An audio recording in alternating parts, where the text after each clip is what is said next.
Hi, I'm Wayne Chua, also known as Rebongs. I'm a competitive esports player for Team NYS.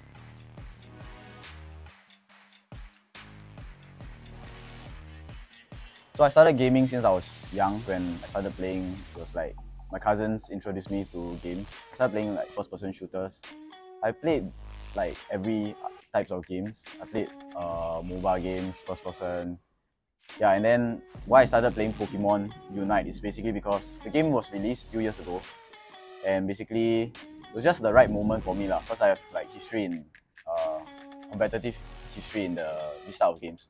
So I started to play, and then after a while, teams noticed me like because of my skills. Then yeah, then slowly after playing, they invited me to competitions. Then yeah, that's how I got started. Basically, our training is 9 p.m. to around 4 a.m. So my teammates are all Malaysians. They don't go to work or school. So basically, we're very free at night lah. Then the next day, we basically sleep throughout morning and afternoon, and then we train at night.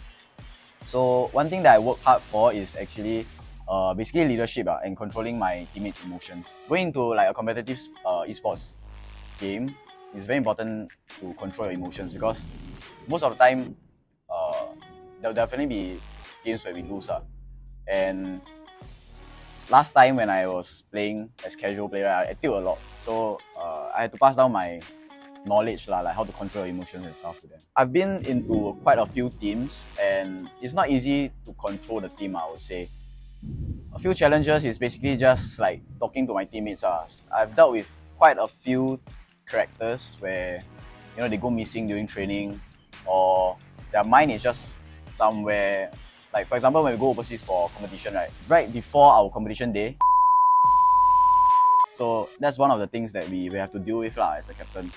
So yeah if the team doesn't want to put their 100% into the game, then someone has to step up, and most likely is the leader. One important thing is I make sure to get enough sleep, so 7 to 8 hours. Then when I wake up basically I will go and exercise, and basically try not to think too much about the game.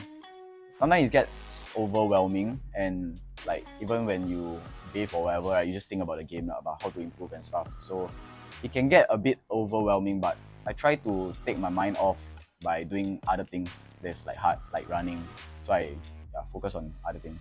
I thought of giving up quite a few times actually. It took quite a mental toll on me, because at one point I was in a team where one of the players, he's like one of our main players, and basically every day he's just scolding us for our mistakes and even the smallest things. So like, although we train every day, we have to report at this time, and even if a player is 5 minutes late, he will just either like say he don't want to play anymore, or he'll just rage. And like after every game, after we lose, he will just tilt damn hard, to the point where everyone is just so tired. And even one of our players went to IMH.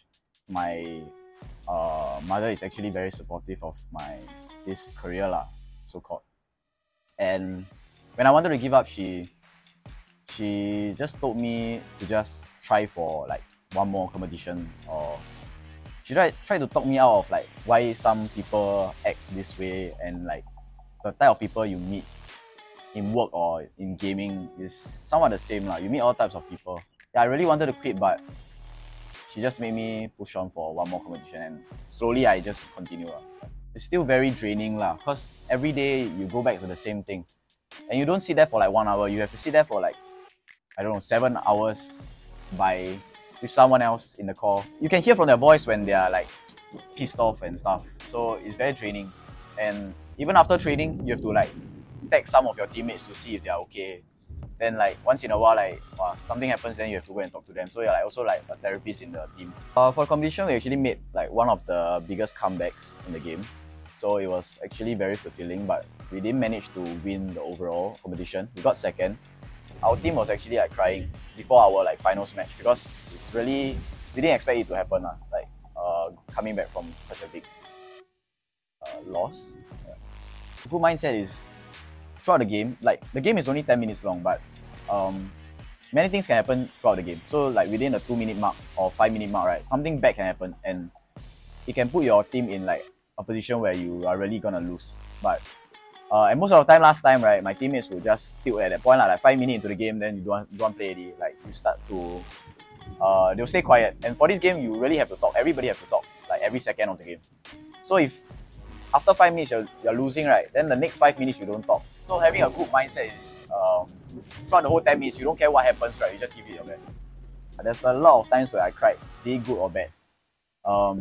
But obviously the good ones are more memorable. I would say, especially when, as I said, when we come back from 2-0 to 3-2. But after the competition, like after everything is done, right, a lot of the weight on your shoulders are being released. Okay, so this is my third place trophy from Pokemon Unite World Championships 2022 held in London.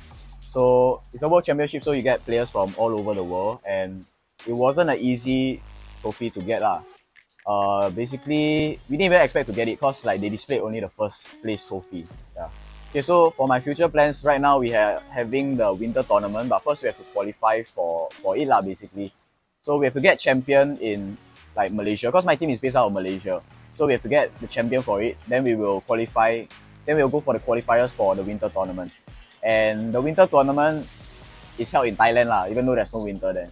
Yeah. One valuable lesson is basically, doesn't matter if you're a player or like a leader, as long as you're in a team, right, try your best to understand that everybody is human lah. It doesn't matter what happens in the game, right? Sometimes it's better to step back and look at things from an overall perspective lah. Yeah. I would say one advice is, I mean, there's a lot of people who want to be competitive players lah, but the thing is, there's a lot of you guys. So to actually be one, right, there's a lot of hard work that you don't see behind. Like for us, right, we have to train like months in order to go for that competition to actually perform. So it's not just you want to be, right, that means you stay at home, you don't, like all you do is play games. It's not how it goes lah. Most of the time you need some sort of structure in your life. You need to follow some set, like you need to follow like your training time is what time. Then you also have to depend on the game. You have to see also your teammates, whether like you have to find teammates, which is very hard. And then also like Singapore, not many professional gamers lah. So although it might be a dream, right, it must be realistic. Yeah.